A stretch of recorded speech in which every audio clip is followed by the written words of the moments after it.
تو میں انشاءاللہ بلا تاخیر ابھی دعوت دیتا ہوں ہمارے بہت ہی اہم ساتھی ہیں، علاقائی مرکزی معاون بھی ہیں، مولانا عین اللہ صاحب کو، کہ اس سلسلے کو ہم کیسے آگے بڑھا سکتے ہیں، اس پر بات کریں مولانا عین اللہ صاحب۔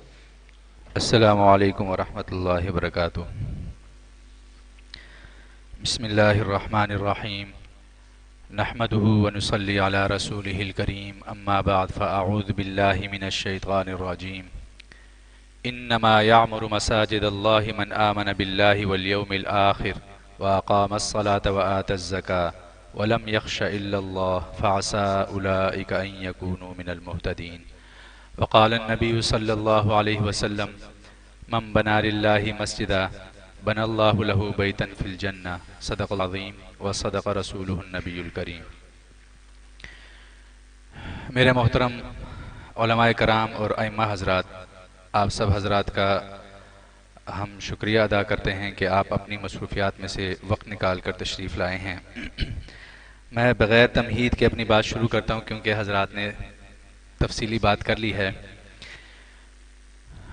آپ حضرات اپنی مسجدوں کو مختلف سلسلوں سے پہلے بھی آباد کر رہے ہیں۔ یہاں پر ہم 9 ایسے سلسلے آپ کے سامنے لے کر آئیں گے کہ جن کے ذریعے ہم اپنی مسجد کو آباد کر سکتے ہیں، اور ممکن ہے کسی مسجد میں 1 سلسلہ، کسی میں 2، کسی میں 4، کسی میں 5، کسی میں سارے ہوں گے الحمدللہ۔ تو جن کے ہاں جو سلسلہ ہو رہا ہے تو سمجھ لیں کہ ان کے لیے یہ ترغیب ہے کہ وہ آگے دعوت دیں اس بات کی، اور جن کے ہاں یہ سلسلہ نہیں چل رہا وہ نیت کر لیں کہ انشاءاللہ ہم نے اس سلسلے سے اپنی مسجد کو آباد بھی کرنا ہے اور دوسروں کو بھی اس کی دعوت دینی انشاءاللہ۔ نیت کرتے ہیں انشاءاللہ۔ ہم دعا مانگ لیں پہلے یہ، اللہم اجعلنی مفتاحا للخیر ومغلاقا للشر، رب ادخلنی مدخل صدق واخرجنی مخرج صدق واجعل لی من لدنک سلطانا نصیرا۔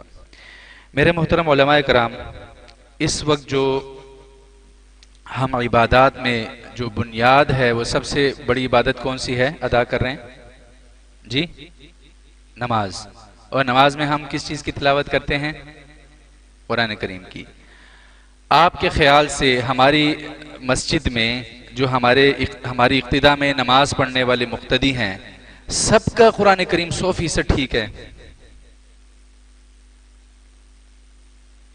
ہمارے استاد محترم مولانا قاری ذکی اللہ کیفی صاحب فرماتے ہیں کہ کبھی کبھار تو نماز یعنی امام کی بات فرما رہے ہیں، اور میرے ساتھ ایسا ہوا بھی، اللہ تعالیٰ مجھے بھی توفیق دے، میں بھی سیکھ رہا ہوں، میں اپنی کوئی تعریف نہیں کر رہا، ابھی بھی استاذی سے پڑھ رہا ہوں، لیکن ہمیں یہ احساس اپنی غلطیوں کی نشاندہی ہونے کے بعد یہ احساس ہوا کہ کبھی کبھار دل کرتا ہے کہ نماز توڑ کے نکل آئیں، اتنا قرآن امام غلط پڑھ رہا ہو تو مقتدیوں کا کیا حال ہوگا؟ یعنی ملا علی قاری رحمہ اللہ نے جو تجوید کی تعریف فرمائی ہے وہ کیا فرمائی ہے کہ جی العلم بہ فرض کفایہ والعمل بہ فرض عین، کہ تجوید کا علم سیکھنا، یعنی غنہ کسے کہتے ہیں، مد، اخفاء، اظہار، اقلاب، موٹے حروف، نرم حروف، سیٹی والے حروف، ان قواعد، ان امور کو سیکھنا یہ فرض کفایہ ہے، لیکن اس کے مطابق پڑھنا یہ کیا ہے؟ فرض عین ہے۔ کسی کو اختلاف تو نہیں ہے؟ کیونکہ یہاں اختلافی بات نہیں ہے۔ تو اس جوڑ میں ہم 4 بنیادی عنوانات میں سے جو پہلا عنوان ہے وہ مسجد کو مختلف سلسلوں سے آباد رکھنا ہے۔ آپ صلی اللہ علیہ وسلم نے ارشاد فرمایا کہ جب آسمان سے کوئی وبا نازل کی جاتی ہے تو مسجدوں کو آباد کرنے والوں سے اس وبا کو ہٹا لیا جاتا ہے، اور اللہ جل جلالہ نے کیا فرمایا قرآن کریم میں؟ انما یعمر مساجد اللہ، مساجد کو آباد وہی لوگ کرتے ہیں جو کس پر ایمان لاتے ہیں؟ اللہ پر اور آخرت پر، نماز قائم کرتے ہیں، زکوٰۃ ادا کرتے ہیں اور صرف اللہ سے ڈرتے ہیں، اور انہی کے بارے میں اللہ کیا فرما رہے ہیں کہ یہی لوگ ہدایت یافتہ ہیں۔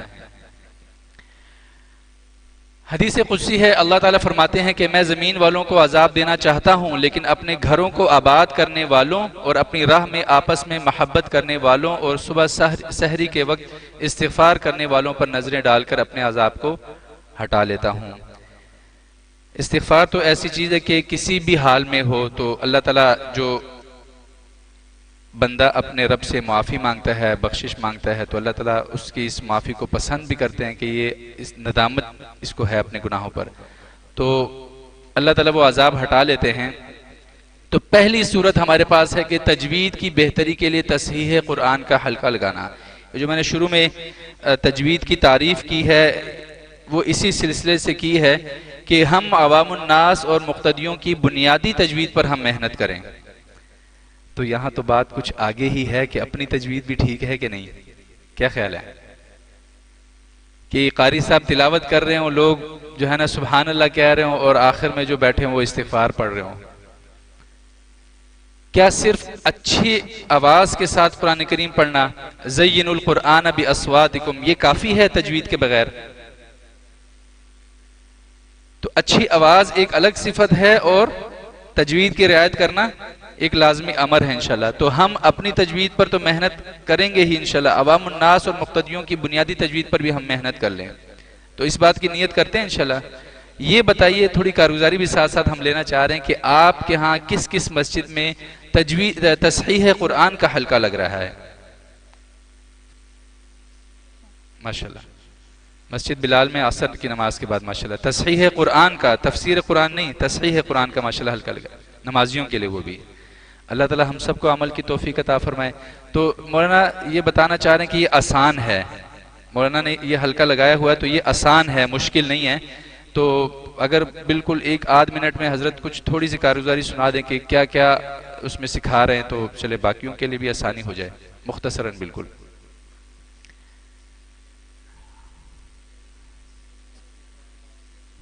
ماشاءاللہ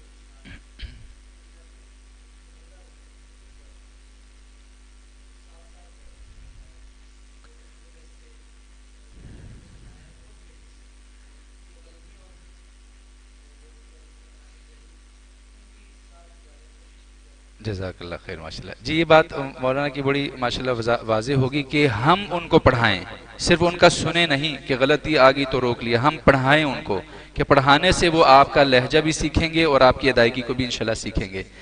مقتدیوں کو کم از کم نورانی قاعدہ اور عامہ پارہ یہ اچھی طرح سے جو ہے نا وہ تجوید سے سکھائیں ان کو. ہم تجوید کے ساتھ ان کو پڑھائیں. جب یہ ایک پارہ پڑھا دیں گے تو ان کا شوق بڑھے گا، پھر وہ آپ سے گزارش کریں کہ ہمیں آگے بھی آپ پڑھائیں. کم از کم آخری درجہ یہ کہ اتنا تو ہم پڑھائیں. اسی طرح مزید ہو سکے تو مقتدیوں کو مکمل قرآن پڑھا دینا، ان کو سمجھانا، یہ بات سمجھانا کہ چاہے کسی عمر میں بھی ہم ہوں، کسی اچھے قاری کو مکمل قرآن سنا دیں، اس کا بہت فائدہ ہوگا. اور یہ ایک آدھ ایسے دوست بھی دیکھے کہ ماشاءاللہ انہوں نے استاد مقرر کیے اپنے لیے. بڑی عمر ہے، میری آپ کی عمر کے ہیں، اس سے بھی بڑی عمر کے ہیں، لیکن انہوں نے استاد مقرر کیے. وہ آتے ہیں یا خود ان کے پاس جاتے ہیں، ان کو اپنا قرآن سنا رہے ہیں، سیکھ رہے ہیں. تو ہم اگر اپنی مسجد میں اس سلسلے کو شروع کر دیں گے تو انشاءاللہ بہت سارے مقتدی انشاءاللہ اس میں حصہ لیں گے. اور وقت بھی ایسا ایسے وقت کا انتخاب کریں کہ جس میں میری سہولت نہ ہو بلکہ مقتدیوں کی سہولت ہو. یاد رکھیے محترم احباب، ہم کوئی بھی کام اگر کسی کے لیے کرنا چاہتے ہیں، جیسے فرض کریں بچوں کے لیے مکتب شروع کرنا چاہتے ہیں یا عوام الناس کے لیے تفسیر قرآن، تصحیح قرآن، کوئی بھی ایسا عمل کرنا چاہتے ہیں تو ہم نے ان کی سہولت کو دیکھنا ہے. اگر ہم ظہر کے بعد تصحیح قرآن کا حلقہ لگائیں گے تو انشاءاللہ سارے نمازی بیٹھیں گے نا جی. لوگ اپنے کاموں پہ گئے ہوتے ہیں، کسی نے پڑھنے پڑھانے کا، اسکولوں کا سلسلہ ہوگا، کوئی کاروبار، کوئی بزنس، مصروفیات دفاتر کے ہوں گے. لیکن اگر ہم فجر کے فوراً بعد لگائیں اور عشاء کے بعد لگائیں تو ممکن ہے. تو ہم اپنی سہولت سے زیادہ ان کی سہولت کو دیکھیں گے انشاءاللہ. ٹھیک ہے. اچھا، اس میں تشہیر ضروری ہے تاکہ لوگوں کو معلوم ہو کہ یہاں پہ تصحیح قرآن کا حلقہ بھی لگ رہا ہے. تو بعض دفعہ ایسا ہوتا ہے کہ دفتر سے واپسی ہو رہی ہے تو راستے میں مسجد آ گئی تو وہاں پہ نماز پڑھ لی، لیکن جب معلوم ہوگا میری اپنی مسجد میں تصحیح قرآن کا حلقہ لگ رہا ہے تو تھوڑا سا جلدی نکل آئیں گے اور اپنی مسجد میں عشاء کی نماز پڑھیں گے اور انشاءاللہ شرکت کریں گے. ٹھیک ہے انشاءاللہ. اور جس کو فائدہ معلوم ہوگا تو اگر اپنی مسجد میں قریب کی مسجد میں نہیں ہوگا تو ساتھ والی مسجد میں انشاءاللہ وہ فجر کی نماز میں پہنچ جائیں گے. فجر کی نماز پڑھنے کے لیے گھر سے نکل آیا نا بندہ، تو اب اپنی 10-12 گھروں کے بعد والی مسجد میں پڑھ لے یا ساتھ والے محلے کی مسجد میں پڑھنے مشکل نہیں ہے. اگر ہم نے تصحیح قرآن کا حلقہ لگایا تو ممکن ہے کہ دوسرے محلے سے بھی انشاءاللہ لوگ ہمارے پاس آئیں گے سہولت کو دیکھ کے. جس میں قاری صاحب اور امام صاحب قرآن کریم کی درستگی کروائیں گے اور مستورات کے لیے کوئی قاریہ ہو تو کسی مکان میں ترتیب بن جائے. یہ تھوڑی تھوڑی تفصیل اس لیے عرض کر رہا ہوں کہ یہ ضروری ہے. بعض دفعہ ہم کسی گھر میں انتخاب کر لیتے ہیں کسی کمرے کا، لیکن مسائل بنتے ہیں کہ وہ یعنی ایسے کمرے کا انتخاب کیا جائے کہ جس میں محرم کا یعنی رہ گزر نہ ہو. وہ کمرے ہوتے ہیں گھر کے تو ایسی جگہ پہ ہو کہ ان کے لیے آنے جانے میں آسانی، یا وقت ان کے لیے ایسا طے کیا جائے کہ جس میں گھر میں مرد نہ ہو. عموماً مستورات کے لیے آپ کو معلوم ہے کہ امور خانہ داری ہیں، بچوں نے اسکول جانا ہے، دوپہر کو کھانا ہے، تو اس کے درمیان والا وقت ہے. ظہر کے بعد ٹیوشن کے لیے اگر بچے جا رہے ہیں تو وہ فرصت کا وقت ہے، روشنی کا وقت ہے، تو اس میں وہ آ سکتے ہیں. گھر میں مرد نہیں ہوتے عموماً ایسے وقت میں. جی، درس قرآن کے لیے درج ذیل سلسلے ترتیب دیے جا سکتے ہیں. یا ایھا الذین آمنوا کا سلسلہ، قصص القرآن کا سلسلہ کتاب ہے، آپ نے دیکھی بھی ہوگی، جس میں انبیاء یعنی انبیاء کرام کی تفصیل سے اس میں ذکر ہے. پھر عباد الرحمن کی صفات ہیں. عام طور پر جو ہمارے ہاں تلاوت کی جانے والی صورتیں ہیں ان کا سلسلہ آپ لے سکتے ہیں، جیسے سورہ کہف ہے، سورہ یاسین ہے، سورہ ملک ہے، عامہ پارہ کی آخری 10 صورتیں ہیں، اور تفسیر عثمانی یا کسی دوسری تفسیر سے سنانے کا بھی آپ سلسلہ رکھ سکتے ہیں انشاءاللہ. دوسری صورت، پہلی صورت کیا ہے جی؟ پہلی صورت کیا ہے جی؟ تصحیح قرآن کا حلقہ لگانا. یہ دوسری صورت ہے درس قرآن کا اہتمام کرنا. تو درس قرآن اور تصحیح قرآن یہ الگ الگ عمل ہیں، ٹھیک ہے جی. تو مولانا علی میاں رحمہ اللہ، جو مولانا ابو الحسن علی ندوی رحمہ اللہ جن کا نام ہے، فرماتے ہیں کہ جو قرآن کریم کا ترجمہ ایک بار سمجھ کر مطالعہ کرے گا انشاءاللہ شرک سے محفوظ رہے گا.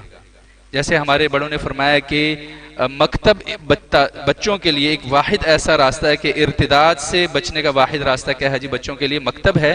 تو ایسے ہی شرک سے محفوظ رہنے کے لیے ہم قرآن کریم کا ترجمہ ایک بار سمجھ کر ضرور پڑھنے کی ترغیب دے لوگوں کو. خود بھی کوشش کریں کہ خود بھی ایک دفعہ پڑھ لیں. اسلاف کے ہاں درس قرآن کا اہتمام ہوا کرتا تھا. شاہ عبدالعزیز رحمہ اللہ کا درس قرآن ہفتہ میں 2 دن ہوتا تھا. اسی طرح مولانا احمد علی لاہوری رحمہ اللہ روزانہ فجر کے بعد درس دیتے اور دور دور سے لوگ اس میں شریک ہوتے. ہمارے قریب ہی محلے کے ایک مولانا صاحب، مولانا طاہر نذیر صاحب، مولانا جانتے بھی ہمارے مکتب کے ماشاءاللہ. مکتب میں مطلب یعنی افراد میں سے نہیں ہیں لیکن ہر موقع پہ ساتھ ساتھ ہی ہوتے ہیں. تو ایک دفعہ مجھے لے گئے ساتھ کہ جی درس قرآن ہے ایک جگہ پہ، آپ ساتھ چلے. میں چلا گیا تو مجھے بعد میں کہنے لگے کہ مولانا اس طرح کا سلسلہ 7 گھروں میں ہے. ہفتے میں چھٹی کا دن ہے، چاہے اتوار ہے یا ہفتے کا، کہہ رہے تھے 7 دن میں مختلف گھروں میں. جیسے ہمارے ہاں یعنی پشتو فیملی والوں کے ہاں بیٹھک کے نام سے ہوتے ہیں اور ہمارے ہاں مہمان خانے کے نام سے. تو کہہ رہے ہیں کہ انہوں نے مختلف مہمان خانوں کا انتخاب کیا ہوا ہے تو وہاں پہ درس قرآن کا حلقہ لگتا ہے. تو آسان ہے، مشکل نہیں ہے. جہاں پہ مسجدیں قریب نہیں ہیں یا لوگوں کے لیے جمع ہونا مشکل ہے یا دیر سے آتے ہیں، تو فرمانے لگے کہ میں نے یہ سلسلہ یوں شروع کیا تو ہم بھی شروع کر سکتے ہیں انشاءاللہ. 2 دن کسی ایک جگہ پہ کر لیں، اپنی مسجد میں کر لیں. اگر ضرورت پڑی کہ ساتھ والی مسجد میں بھی ترتیب نہیں تو ہم کروا لیں. کوشش تو یہ کریں کہ ان کو ترغیب دیں کہ وہ خود کروائیں. مولانا احمد علی لاہوری رحمہ اللہ روزانہ فجر کے بعد درس دیتے اور دور دور سے لوگ اس میں شریک ہوتے. تو کتنی صورتیں ہو گئیں جی؟ تو یہ دوسری صورت کس مسجد میں ہے؟ ماشاءاللہ ماشاءاللہ. 1 2 3 4 5 6 7 8 9 10 11 12 الحمدللہ. تو باقی احباب بھی نیت کر لیں انشاءاللہ، ٹھیک ہے جی. اپنی سہولت اور نمازیوں کی سہولت کو دیکھتے ہوئے ایک ایک کر کے سلسلہ شروع کریں. سارے ایک دم شروع کریں گے تو بھی مشکل ہو جائے گا آپ کے لیے، ٹھیک ہے جی. روزانہ یا ہفتہ وار حسب سہولت درس حدیث کی ترتیب ہو. یہ تیسری صورت ہے، درس حدیث کا اہتمام ہو. اس کے لیے آپ معارف الحدیث، ترجمان السنہ اور ریاض الصالحین اور زاد الطالبین، یہ 4 ایسی کتابیں ہیں جس سے انشاءاللہ آپ کو سہولت ہوگی، مواد ملے گا. تو موضوع وار حدیث کا انتخاب کر لیا جائے اور درس حدیث میں مختصراً راوی صحابی کی سیرت بھی بیان کی جائے. چوتھی صورت، مسجد میں دینی کتب پر مشتمل لائبریری قائم کرنا. اچھا، یہ تیسری صورت کے بارے میں صرف بتا دیں کہ یہ درس حدیث کس کس مسجد میں ہے. ماشاءاللہ 1 2 3 4 5 6 7 8 9 10. اس وقت سب سے آگے ابھی تک تو مولانا عبداللہ صاحب ہی جا رہے ہیں ماشاءاللہ. سب ماشاءاللہ کہہ دیں. تو یہ بڑی بات ہے ماشاءاللہ کہ اپنی مصروفیات میں سے وقت نکال کر لوگوں پر محنت کرنا، اپنے مقتدیوں پر محنت کرنا. اور یقین کیجئے کہ عزت تو اللہ دیں گے لیکن اللہ تعالیٰ ان کے دلوں میں بھی ہماری عزت ڈالیں گے انشاءاللہ، ٹھیک ہے انشاءاللہ. تو چوتھی صورت یہ ہے کہ مسجد میں دینی کتب پر مشتمل لائبریری قائم کرنا. اچھا، ہمارے ذہن میں یہ سوال آتا ہے کہ میرے پاس تو اتنے پیسے نہیں، میری اپنی تنخواہ اتنی کم ہے، میں کتابیں لا کے لگاؤں اور یہ اتنے انتظامات کروں، میرے لیے بڑا مشکل ہے. اور اگر میں انتظامیہ کو کہوں، بعض دفعہ ایسا بھی ہوتا ہے کہ انتظامیہ کو کہیں، وہ کہیں جی قاری صاحب کیڑے چکرائی پہ گئے تسی، تو ہم یہ کر سکتے ہیں کہ کم از کم انتظامیہ کو ہم ذہن بنا لیں، ترغیب دے دیں، جب وہ تیار ہو جائیں تو 2-3 ایسے ساتھی جن کو اللہ نے وسعت دی ہو تو انہیں بتا دیں کہ مسجد میں یہ چھوٹی الماری بنوا دیں یا ریک بنوا دیں، اس میں جہاں کتابیں بند لاک بھی لگ سکتا ہو، بعد میں بوقت ضرورت کھول لیں، اس کے بعد پھر بند کر دیں، تو وہاں ہم ضرورت کی کتابیں ایسی جس سے انشاءاللہ عوام الناس کو فائدہ ہوگا، ان کے اعتبار سے ہم وہاں کتابیں رکھ لیں تو انشاءاللہ فائدہ ہوگا۔ دوسری صورت یہ کہ باقاعدہ پوری لائبریری قائم کر لیں، جس کو جیسے ضرورت ہو انشاءاللہ وہ فائدہ اٹھا لے گا۔ تو دینی کتب کے مطالعہ سے علم میں اضافہ ہوگا انشاءاللہ، اور دین کا علم سیکھنا آسان ہوگا، اور وقت فضولیات سے محفوظ ہوگا، اور امت میں مطالعہ کا شوق عام ہوگا، اور لوگ کتاب دوست بنیں گے نہ کہ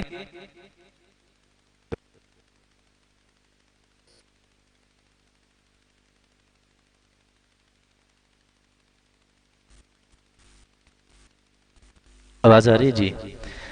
تو لوگ کتاب دوست بنیں گے انشاءاللہ، نہ کہ موبائل دوست بنیں گے۔ ہمیں دیکھ کر ہمارے بچے بھی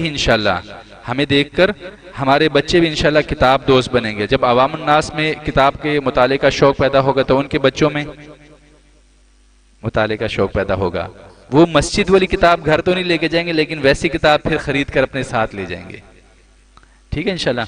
تو یہ والی بتائیں، یہ صورت کس مسجد میں کن کے ہاں ہے؟ بے شک مختصراً چھوٹی لائبریری ہو یا کچھ کتابیں رکھی ہوں، کوئی بات نہیں، کچھ تو سلسلہ شروع کیا ہو۔ تو لوگ عوام الناس کی بات ہو رہی، ان کے فائدے کے لیے، وہ اس سے فائدہ اٹھا رہے ہیں ماشاءاللہ۔ آپ کے ہاں ہیں جی، ماشاءاللہ آپ کے ہاں بھی ہے، اور جی ماشاءاللہ 3 ہو گئے ماشاءاللہ الحمدللہ۔ تو یہ ان حضرات، اچھا تھوڑی سی بالکل 1-8 منٹ کی مولانا اجازت ہے؟ 1-8 منٹ کی آپ بتائیں کہ آپ نے مطلب کب سے شروع کیا اور اس سے کیا فائدہ کیسے اٹھا رہے ہیں، تھوڑا سا بتا دیں۔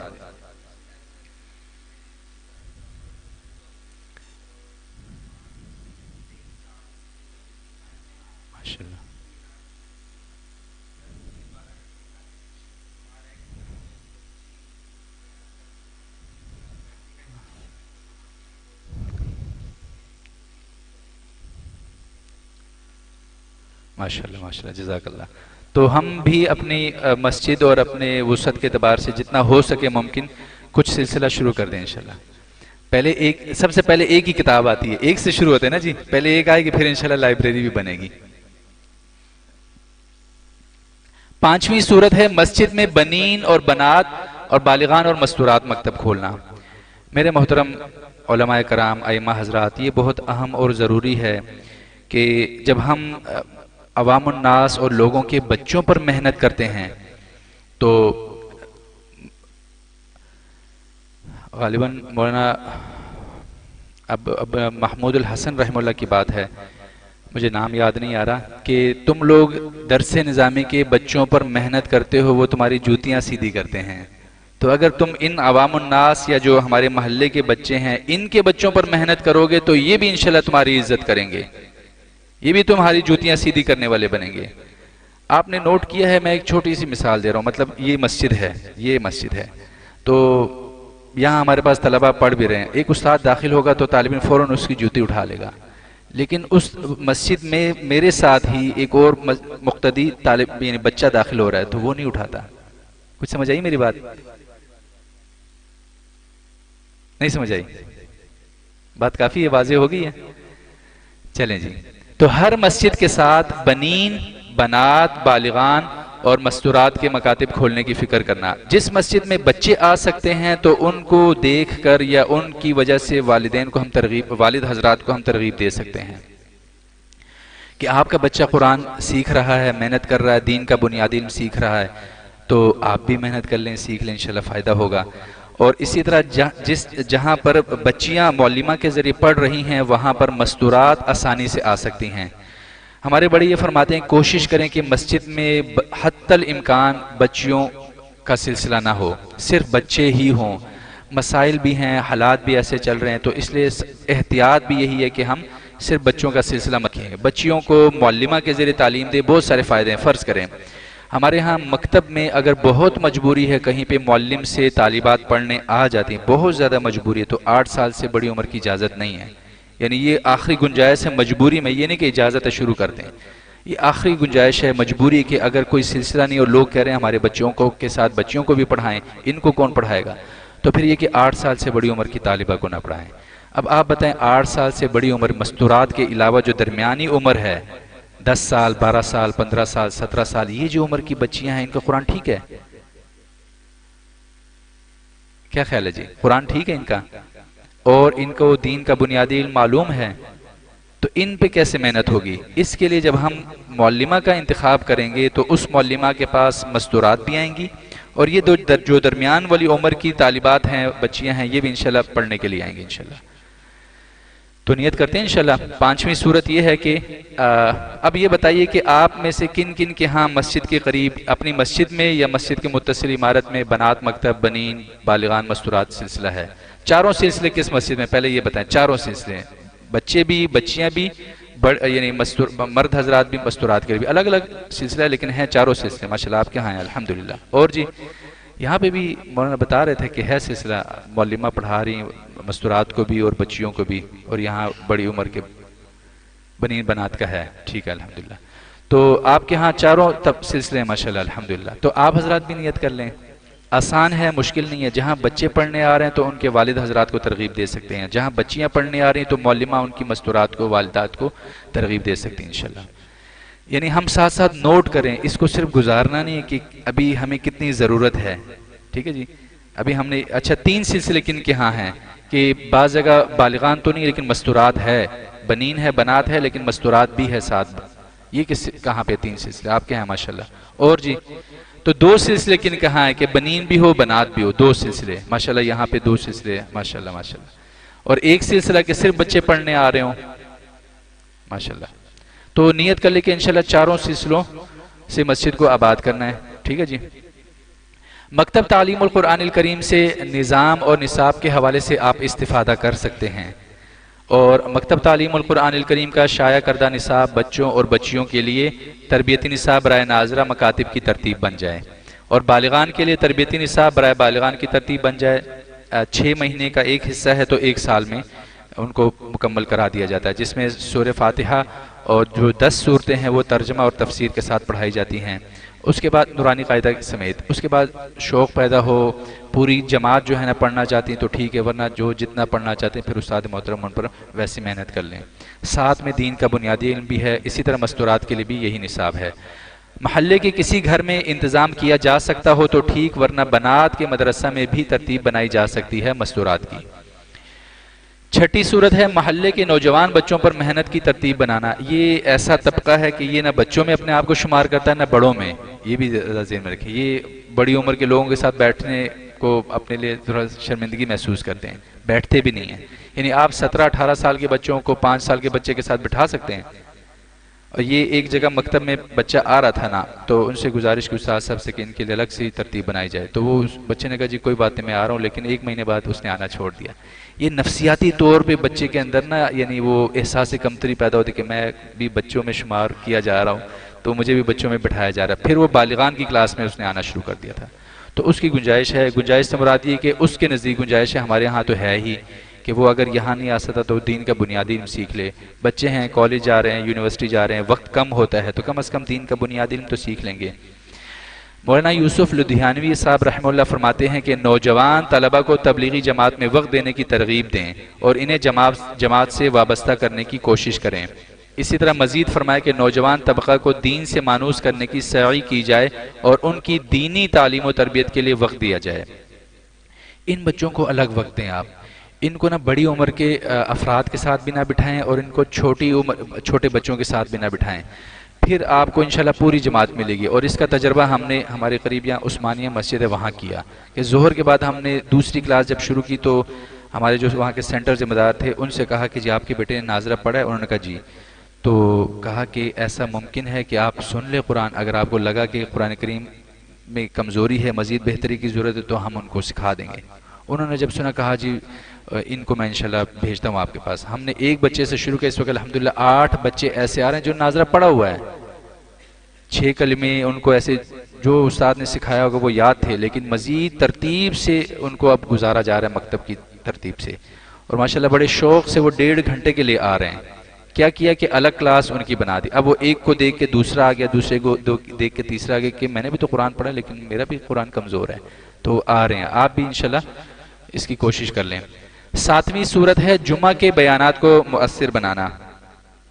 میرے محترم علماء کرام، مولانا یوسف لدھیانوی رحمہ اللہ فرماتے ہیں کہ جمعہ کے خطبات کیف متفق نہ ہوں، کہ بس جب جیسے اتفاق ہو گیا، بس جو موضوع آ گیا تو بس اس کا انتخاب کیے بغیر ہم نے بیان کر لیا، ایسا نہ ہو، بلکہ ان کے لیے اہم دینی موضوعات کو ایک خاص ترتیب سے منتخب کیا جائے، اور جس موضوع پر خطاب کرنا ہو اس کے لیے پوری تیاری کی جائے، مؤثر انداز میں موضوع کا حق ادا کیا جائے، خطبات میں ترغیبی پہلو کو غالب رکھا جائے۔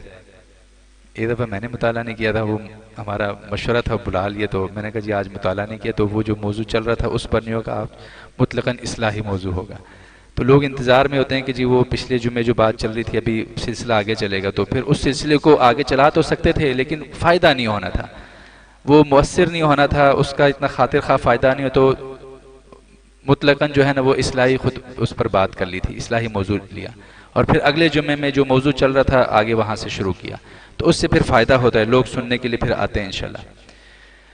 اچھا جی، جمعہ کے بیان کے لیے آپ ان کتب کا مطالعہ کریں تو مفید ہوگا، ویسے آپ کے مطالعے میں بھی کتابیں ہوں گی، کچھ بتا بھی دیں، کوئی بات نہیں، کارگزاری سے فائدہ ہوگا۔ آپ حضرات میں سے جمعہ کون کون پڑھا رہے ہیں؟ کیونکہ ہم نے ائمہ کرام، خطبہ کرام اور نائب ائمہ کو بھی جمع کیا۔ آپ حضرت ماشاءاللہ کس کتاب سے آپ مطالعے میں، کون سی کتاب ہے آپ کی؟ کوئی بھی بتا دیں، ساتھ ساتھ بتاتے جائیں، کوئی حرج نہیں، سے پوچھ، بعض دفعہ سوچنے میں ایک دفعہ اچانک سوالت۔ ماشاءاللہ اصلاحی خطبات، جی ماشاءاللہ، اور بتائیں۔ ماشاءاللہ خطبات لاہوری ہے، اصلاحی خطبات ہے، اور جی اصلاحی خطبات، جی حضرت ماشاءاللہ، منبر و محراب، ماشاءاللہ جی اصلاحی خطبات، جی اور حضرات جمعہ نہیں پڑھا رہے؟ جی ماشاءاللہ، حضرت فرما رہے ہیں درمیان والے 3 معارف القرآن، معارف الحدیث اور مواعظ حضرت تھانوی رحمۃ اللہ علیہ کا مطالعہ، اور شرح اسماء الحسنہ یہ مطبوعہ بیت العلم ٹرسٹ ہے۔ یہ میں نے اس لیے آپ کے سامنے ایسے رکھی، میں زبانی پوچھ رہا تھا تو، لیکن یہ کہ چلو نظر میں کے سامنے آ جاتے، پھر یاد آتا کہ ان میں سے میں بھی مطالعہ کر رہا ہوں۔ جی ماشاءاللہ، تو باقی جمعہ نہیں پڑھا رہے یا اور کتابیں ان کے مطالعے میں ہیں تو ہمیں بھی فائدہ ہو جائے گا، اس سے بتا دیں۔ خطبات قاسمی، ماشاءاللہ، اور جی اور کون سی کتاب مطالعے میں ہے؟ جی خطبات سواتی، خطبات حیدری، جی ماشاءاللہ، بزم خطبہ، ماشاءاللہ، اور جی میرا خیال ہے جمعہ پڑھانے والے احباب اتنے ہی ہیں، ٹھیک ہو گیا جی۔ صحابہ رضی اللہ عنہم اجمعین کے واقعات یہ مطبوعہ دارالہدیٰ ہے، تابعین کے واقعات یہ بھی مطبوعہ دارالہدیٰ ہے، کسی کو تکلیف نہ دیجئے، یہ بیت العلم ٹرسٹ کی مطبوعہ ہے۔ اچھا جی، ہم نے جب بیان کرنا ہو تو ماشاءاللہ آپ ان حضرات ان آداب کی رعایت کر رہے ہیں، ایسا نہیں ہے، لیکن یہ ہے کہ مزید وضاحت ہو جائے گی، دہرائی ہو جائے گی، جو جن کے ہاں کچھ کمی ہے وہ انشاءاللہ نیت کر لیں کہ ہم اس کو بہتر کریں گے۔ آیات جو ہیں وہ موضوع کی مناسبت سے ہوں، یعنی رمضان مبارک کا مہینہ چل رہا ہے اور ہم حج کے موقع کی آیات کی تلاوت نہ کریں، یا اسی طرح حج کے موقع کا موقع ہے اور ہم رمضان مبارک کی احادیث یعنی آیات وغیرہ جو ہے وہ تلاوت نہ کریں۔ احادیث موضوع کی مناسبت سے ہوں، واقعات موضوع کی مناسبت سے ہوں، خلاصہ بیان اور تشکیل۔ اچھا اس سے کیا مراد ہے؟ آخر میں کون تشکیل کرتے ہیں جمعہ کے بیان کے آخر میں؟ کہ تشکیل کرتے ہوں، آپ کے نزدیک اس کا مطلب کیا ہے کہ تشکیل بھی کرنا؟ کتاب لے کے کاپی، ہمارے مولانا صاحب کے ہاتھ میں کاپی ہے کہ جی آپ کھڑے ہو جائیں تشکیل کریں، کیا مطلب ہے اس کا؟ کوئی بتائے گا؟ جی جی ماشاءاللہ، یہ عمل کرنے کی نیت کروائی جائے، جی ماشاءاللہ، تو تشکیل کے لیے کاپی قلم اٹھانا ضروری نہیں ہے، یہ بات مولانا حضرت یہ فرما رہے ہیں۔ جی اور کہیں پہ تشکیل ہوتی ہے؟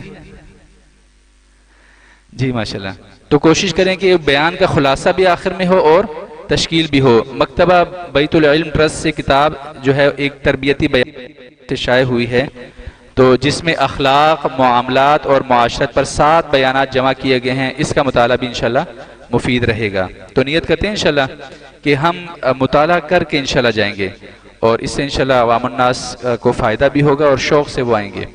8ویں صورت ہے محلے کے ہر فرد کو نمازی بنانا، یعنی میرے علم میں یہ بات ہو کہ جس محلے میں میں جمعہ پڑھا رہا ہوں یا نماز پڑھا رہا ہوں یا میں نائب امام ہوں، اس محلے کے، اس مسجد کے گرد کتنے گھر اس محلے کے ہیں اور کتنے نمازی ہیں، ایسے لوگ جو مسجد آ سکتے ہیں، نمازی ہیں، اور کتنے میں سے کتنے آ رہے ہیں، جو نہیں آ رہے ہیں ان کی فکر کرنی ہے۔ محلے کا ہر فرد نمازی بنے، خصوصاً نوجوانوں پر محنت اور مستورات گھروں میں 100% نماز پڑھنے والی بنے۔ اس کے لیے چند تجاویز ہیں۔ پہلی تجویز یہ کہ محلے میں کتنے بالغ افراد رہتے ہیں یہ ہم معلوم کر لیں۔ متوجہ ہیں جی؟ محلے میں کتنے بالغ افراد رہتے ہیں یہ معلوم کر لیں، اور اس میں نماز کے لیے کتنے افراد آتے ہیں یہ معلوم کر لیں۔ جب فرض کریں جی تو نماز کے لیے کتنے افراد آتے ہیں، فرض کریں ہم نے دیکھا ہمارے محلے کے جو ہے نا 130 نمازی ہیں جو مسجد آ سکتے ہیں، 130 میں سے دیکھا کہ جی 109 آ رہے ہیں، تو کتنے کم ہیں جی؟ 21۔ تو ان کی فکر کرنا، ٹھیک ہے جی۔ جو نماز کے لیے نہیں آتے ان کے گھروں میں جا کر ملاقات کرنا، دوستوں کو ملاقات کے لیے بھیجنا اور نماز حاجت پڑھ کر دعا مانگنا۔ لوگ ہمیں ملنے آتے ہیں تو اپنے ساتھ ہدیہ لے کر آتے ہیں، تو جس کو ہم ملنے جا رہے ہیں تو ان کے پاس وہ ہمارے اکرام کریں یا ہم اپنے ساتھ کچھ لے کے جائیں۔ آپ صلی اللہ علیہ وسلم کے ارشاد کا مفہوم ہے تہادو تحابو، تو انشاءاللہ ہم اپنے ساتھ ہدیہ لے کے جائیں گے تو اللہ تعالیٰ ان کے دل میں ہماری محبت ڈالیں گے، جب ان کے دل میں ہماری محبت اللہ تعالیٰ ڈال دیں گے تو انشاءاللہ وہ ہماری بات توجہ سے بھی سنیں گے اور انشاءاللہ آئیں گے بھی، ٹھیک ہے جی۔ تو ہدیہ لے کے جانا ہے انشاءاللہ، ٹھیک ہے۔ آخری اور 9ویں اور آخری صورت ہے کہ عوام الناس پر محنت کے لیے مختلف موقعوں پر مختلف کورسز کا اہتمام کرنا۔